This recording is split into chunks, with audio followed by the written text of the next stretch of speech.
국내 굴지의 식품 대기업을 일군 장태식 회장은 그날도 여느 때와 다름없이 넓은 사무실에서 손자 우진을 기다리고 있었습니다. 창밖으로 보이는 서울 시내 전경을 바라보며 그는 마음 한편에 자리 잡은 묘한 불안감을 떨쳐버릴 수 없었습니다. 손자가 소개하겠다는 여자친구 때문이었죠. 할아버지, 이번에는 정말 진심이에요. 세나라는 사람인데 정말 착하고 예쁘고 똑똑해요. 방송작가 출신이라서 말도 재치 있게 잘하고 무엇보다 마음이 따뜻한 사람이에요. 우진이 그렇게 말할 때마다 태식 회장은 고개를 끄덕였지만 속으로는 다른 생각을 하고 있었습니다. 젊은 시절 길거리에서 구두 닦기로 시작해서 오늘날 수조원 자산의 대기업 회장 자리에 오르기까지 그는 정말 수많은 사람들을 만났습니다. 그리고 그 긴 세월 동안 한 가지 확실히 깨달은 것이 있었죠.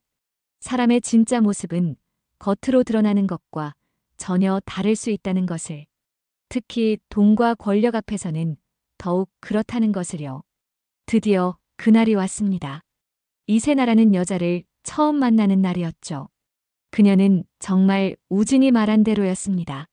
키도 크고 미모도 출중했으며 말도 재치 있게 잘했습니다. 명문대를 졸업하고 방송작가로 활동했다는 그녀의 이력도 나무랄 데 없었죠. 값비싼 브랜드 옷을 입고 있었지만 과하지 않았고 화장도 품위 있게 했습니다. 안녕하세요, 회장님. 우진이에게서 정말 많은 이야기를 들었어요. 이렇게 뵙게 되어서 정말 영광입니다. 세나는 정중하고 공손하게 인사했고 식사 내내 완벽한 예의를 보였습니다. 한식을 먹는 매너도 우아했고 대화 중에 나오는 경제 이야기나 사회 문제에 대한 견해도 지적이고 균형 잡혀 있었죠. 심지어 태식 회장의 어려웠던 젊은 시절 이야기에도 진심으로 감동하는 모습을 보였습니다. 정말 존경스러워요. 아무것도 없는 상황에서 이렇게 큰 기업을 일구신 것이 대단하세요. 저도 우진이와 함께 그런 정신을 본받고 싶어요. 하지만 태식 회장은 뭔가 어색함을 느꼈습니다. 너무나 완벽해서 오히려 의심스러웠거든요. 마치 철저히 준비해온 연기 같다는 생각이 들었습니다. 사람은 자신이 안전하다고 느낄 때 진짜 모습을 드러내는 법이지. 태식 회장은 속으로 중얼거렸습니다. 그리고 자신보다 약하다고 생각하는 상대 앞에서는 더욱 그렇고. 진짜 인품은 그럴 때 나타나는 거야. 식사가 끝날 무렵 태식 회장은 마음속으로 한 가지 계획을 세우고 있었습니다. 이 여자의 진짜 모습을 확인해 보겠다는 것이었죠. 하지만 그 방법은 아무도 상상할 수 없는 것이었습니다. 수십 년 전 자신이 했던 일로 다시 돌아가는 것 말입니다. 다음 날 아침 태식 회장은 40년 넘게 함께 해온 비서 김도연을 개인 사무실로 불렀습니다. 김도연은 회장의 모든 비밀을 알고 있는 유일한 사람이었죠. 도연아, 나한테 좀 특별한 부탁이 하나 있다. 무엇이든 말씀하십시오, 회장님. 경비복 하나 구해다 줄 수 있겠나? 내 몸에 정확히 맞는 걸로.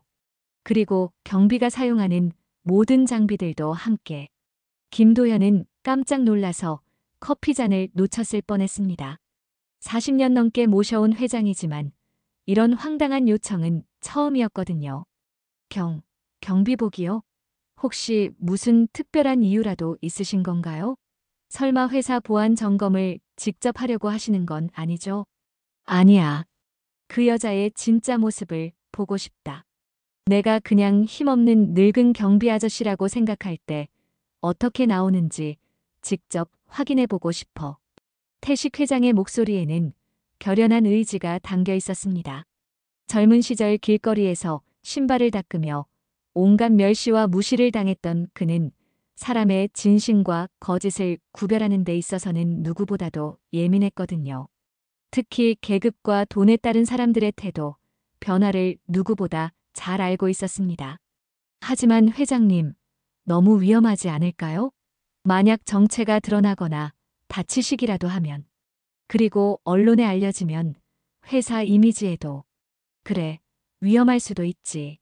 하지만 우진이가 평생을 함께할 사람을 잘못 선택한다면 그게 회사 이미지보다 훨씬 더 큰 위험 아니겠나? 내가 죽고 나면 우진이가 이 모든 걸 물려받을 텐데 그 옆에 잘못된 사람이 있다면.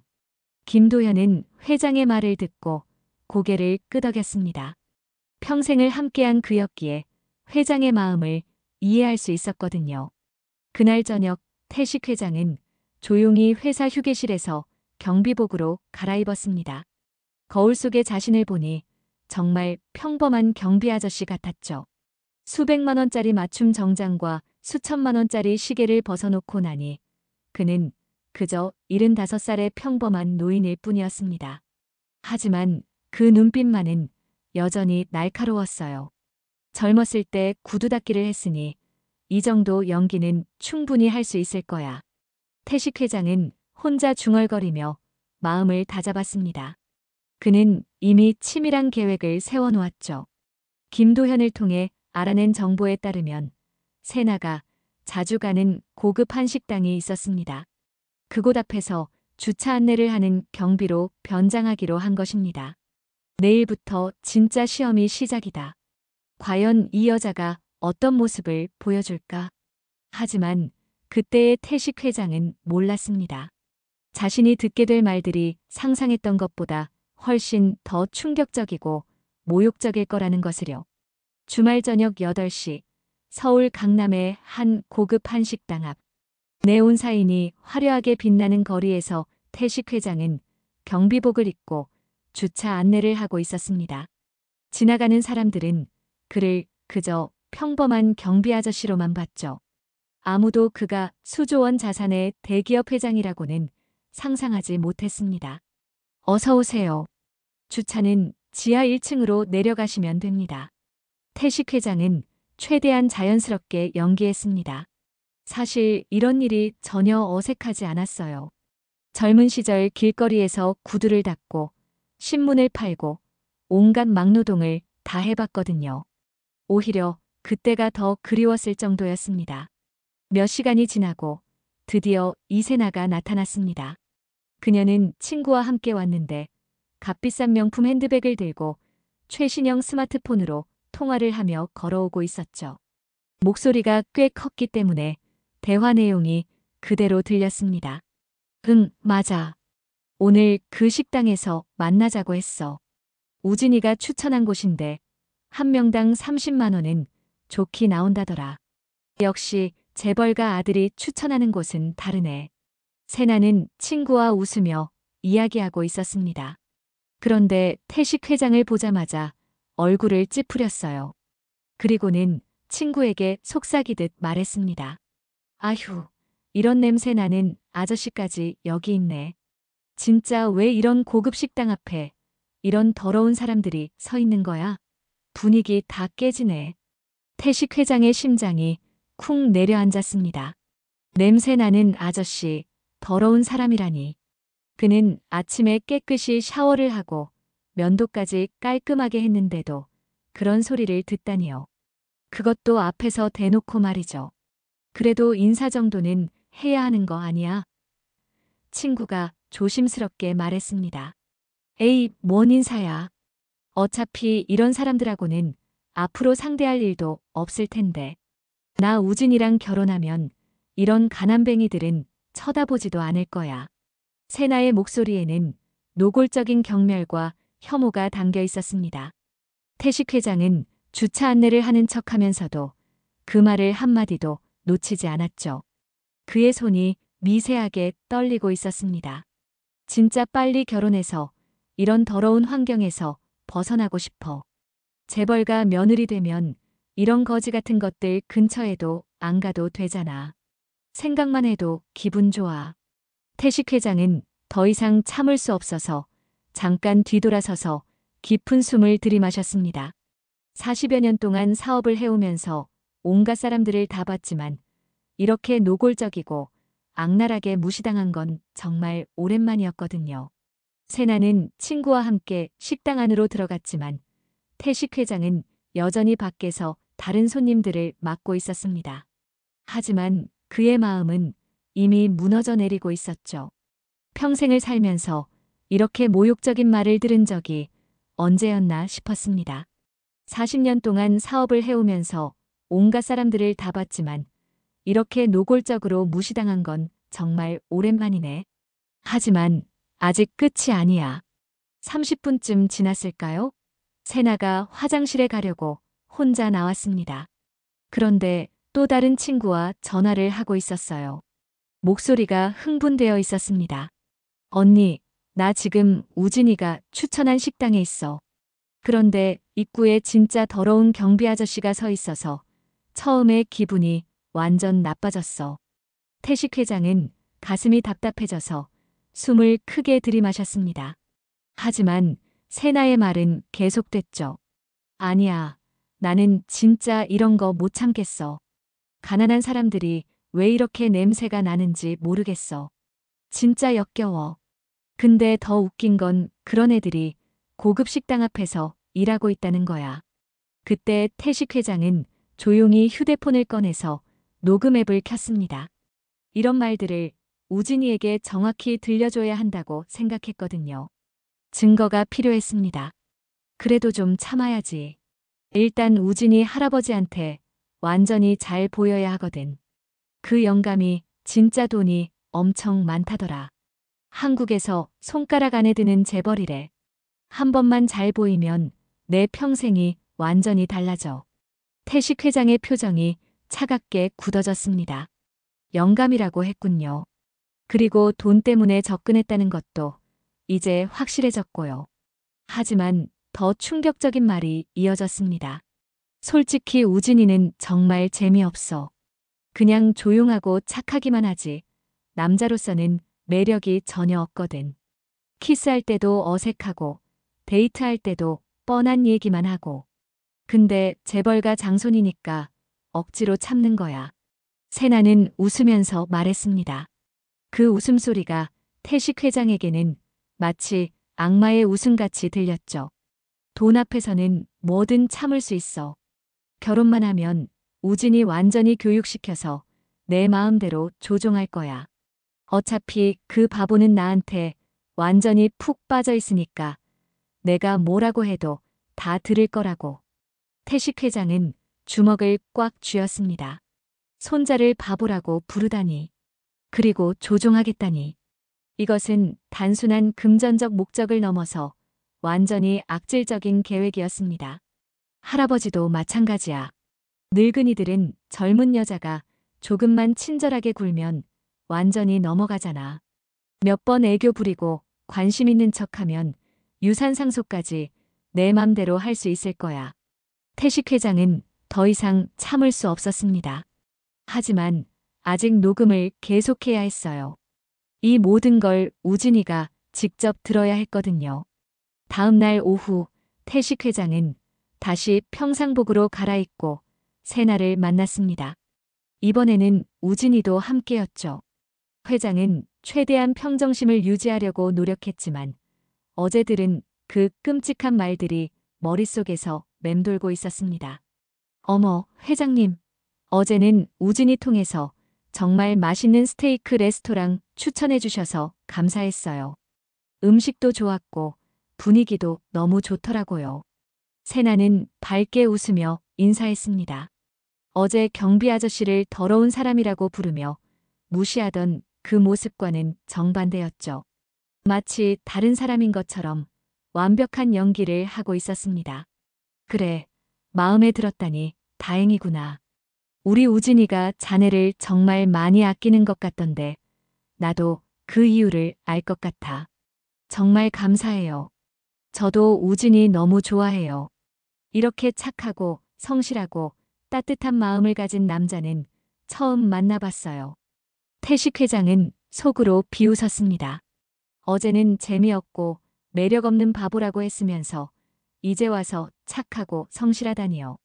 할아버지, 세나가 요즘 결혼 준비에 대해서 많이 고민하고 있어요. 혹시 인생 선배로서 조언 좀 해주실 수 있을까요? 우진이 순진하게 말하자 세나가 수줍게 미소 지었습니다. 사실 저는 어릴 때부터 따뜻한 가정을 꾸미는 게 꿈이었어요.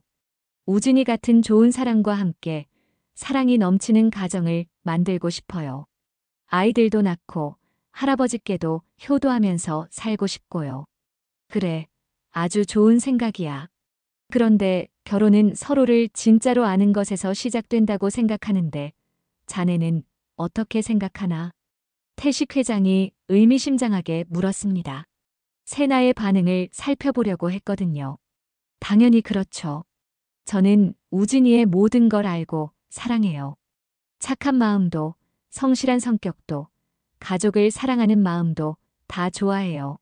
그럼 우진이도 자네의 모든 모습을 알고 있나? 예를 들어 다른 사람들을 대하는 태도라든지. 네, 물론이죠. 저는 숨기는 게 전혀 없어요. 항상 솔직하게 살아왔거든요. 누구에게나 똑같이 친절하고 예의 바르게 대해요. 태식 회장은 더 이상 참을 수 없었습니다.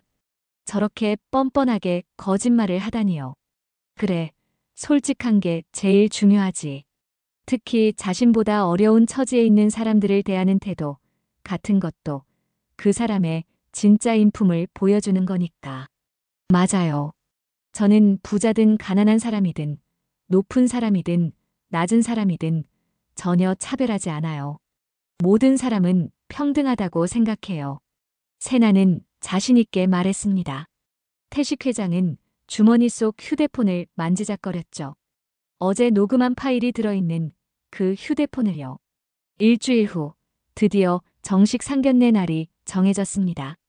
태식 회장은 이날을 위해 며칠 동안 치밀하게 준비했죠. 이제 모든 카드를 공개할 때가 온 것입니다.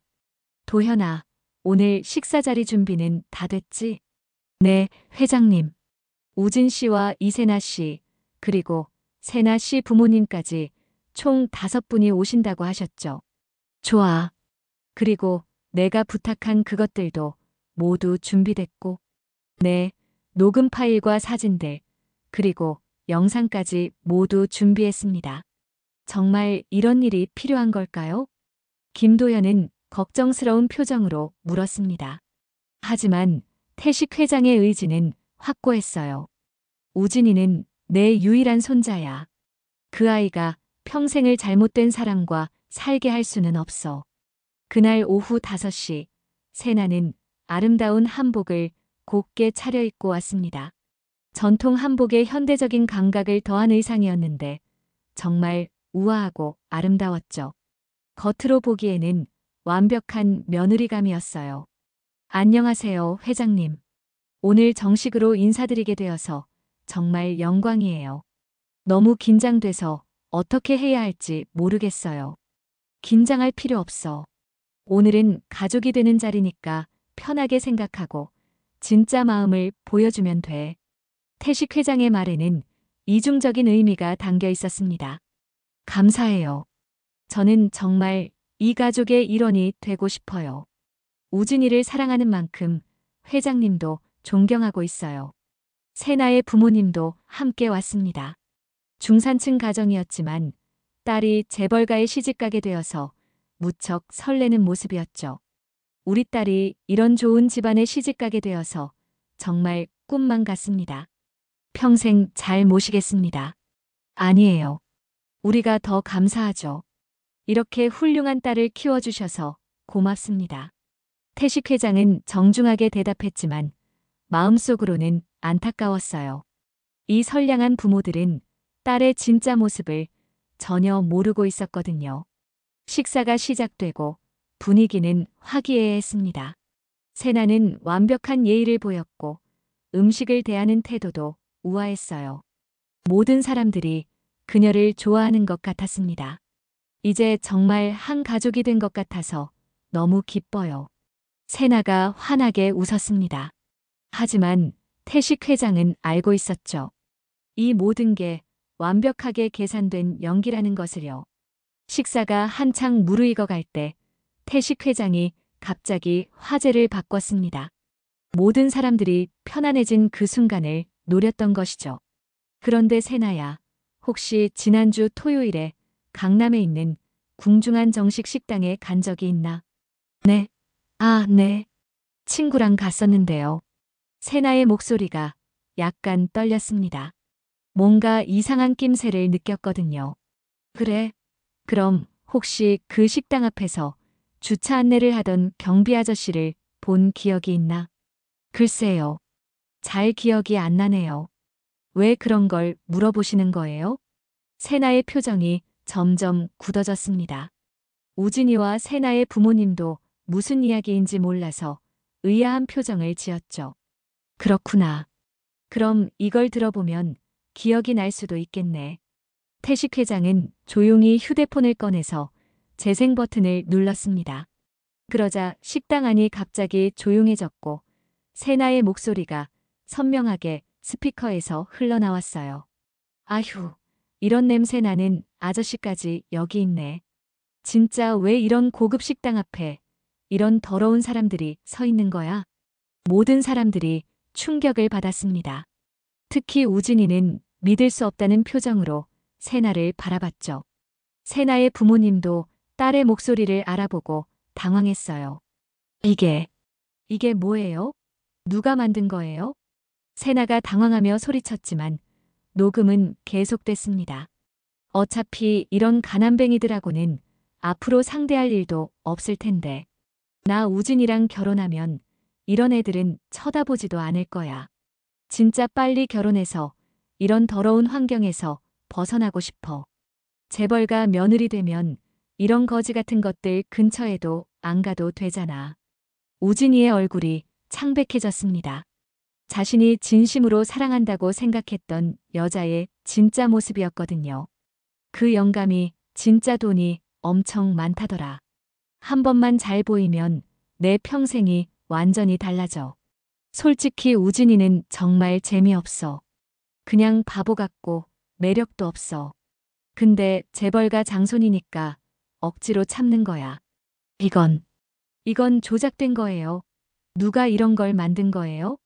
세나가 화를 내며 소리쳤지만 태식 회장은 차분하게 다음 카드를 꺼냈습니다. 조작? 그럼 이 사진도 조작인가? 태식 회장은 휴대폰에서 사진 하나를 보여줬습니다. 경비복을 입고 그 식당 앞에서 주차 안내를 하고 있는 자신의 모습이었죠. 그날 밤 그 식당 앞에서 경비 일을 하고 있던 냄새나는 더러운 아저씨가 바로 나야. 뭐라고요? 세나는 완전히 패닉 상태가 되었습니다. 자신이 그토록 무시하고 모욕했던 경비 아저씨가 바로 우진이의 할아버지, 그것도 한국 최고의 재벌 회장 중 하나였다니요. 할아버지, 이게 정말이에요? 우진이 떨리는 목소리로 물었습니다. 아직도 믿어지지 않는다는 표정이었어요. 그래. 나는 내가 사랑한다는 이 여자의 진짜 모습을 알고 싶었다. 돈과 지위를 떠나서 진짜 어떤 사람인지 말이야. 세나는 더 이상 변명할 수 없었습니다. 녹음과 사진이라는 확실한 증거가 있었고 무엇보다 자신의 목소리였거든요. 모든 게 들통난 것이었습니다. 저는 그게 아니에요. 제가 그런 뜻으로 한 말이 아니에요. 그럼 어떤 뜻으로 한 말인가? 냄새 나는 더러운 아저씨, 거지 같은 것들, 바보 같은 우진이. 이런 말들이 다른 뜻이 있다는 건가? 태식 회장의 목소리는 차갑고 단호했습니다. 우진아, 미안해. 내가 너무 어리석었어. 세나는 울면서 우진이에게 매달렸지만 우진이는 고개도 돌리지 않았습니다. 완전히 환멸을 느꼈거든요. 세나 씨, 이제 그만 가시죠. 태식 회장이 조용히 말했습니다. 화를 내지도 않았어요. 그저 실망한 표정으로 고개를 저었을 뿐이죠. 세나의 부모님도 딸의 행동에 충격을 받았습니다. 그들도 이런 딸의 모습은 전혀 몰랐던 것 같았어요. 죄송합니다. 정말 죄송합니다. 세나의 어머니가 눈물을 흘리며 사과했지만 이미 늦은 뒤였습니다. 세나와 그 부모님은 급하게 자리를 떠났습니다. 마지막까지 변명을 늘어놓았지만 아무도 듣지 않았어요. 저녁이 되어서야 태식 회장과 우진이는 둘만 남게 되었습니다. 정원에 앉아서 조용히 이야기를 나눴죠. 석양이 지고 있었고 두 사람의 그림자가 길게 늘어져 있었습니다. 할아버지, 정말 죄송해요. 제가 너무 어리석었어요. 사람을 제대로 보지 못했어요. 아니야, 우진아. 사랑에 빠지면 누구나 그럴 수 있어. 중요한 건 이제 진실을 알았다는 거지. 그리고 앞으로는 더 지혜롭게 사람을 볼 수 있게 될 거야. 태식 회장은 손자의 어깨를 다정하게 다독였습니다. 할아버지는 어떻게 그런 생각을 하셨어요? 경비로 변장하다니. 정말 상상도 못했어요. 내가 젊었을 때 길거리에서 구두 닦기를 했거든. 그때 많은 걸 배웠지. 사람의 진짜 모습은 자신보다 약하다고 생각하는 상대 앞에서 드러난다는 것을. 그리고 진짜 좋은 사람은 누구에게나 똑같이 친절한 사람이라는 것을 말이야. 해가 완전히 지고 있었습니다. 두 사람은 조용히 노을을 바라보며 앉아 있었죠. 정원에는 평화로운 저녁 공기가 흘렀습니다. 할아버지, 앞으로는 어떻게 사람을 판단해야 할까요? 어떤 사람이 진짜 좋은 사람인지 어떻게 알 수 있을까요? 진짜 좋은 사람은 말이야, 부자든 가난한 사람이든 높은 사람이든 낮은 사람이든 모두에게 똑같이 친절한 사람이야. 그리고 자신의 이익을 위해 다른 사람을 이용하지 않는 사람이고. 태식 회장은 자신의 지갑에서 낡은 사진 하나를 꺼내서 우진이에게 보여줬습니다. 젊은 시절 길거리에서 구두 닦기를 하던 자신의 모습이었죠. 나도 이렇게 어려운 시절이 있었어. 그때 정말 많은 사람들을 만났는데 진짜 좋은 사람들은 내가 가난하고 초라해도 똑같이 존중해줬거든. 그런 사람들 덕분에 오늘의 내가 있을 수 있었어. 그런 사람들이 진짜 좋은 사람이군요. 저도 그런 사람을 만날 수 있을까요? 물론이지. 그리고 너 자신도 그런 사람이 되어야 해. 그래야 진짜 좋은 사람이 너를 알아볼 수 있어. 두 사람은 오랫동안 이야기를 나눴습니다. 그리고 우진이는 깨달았죠.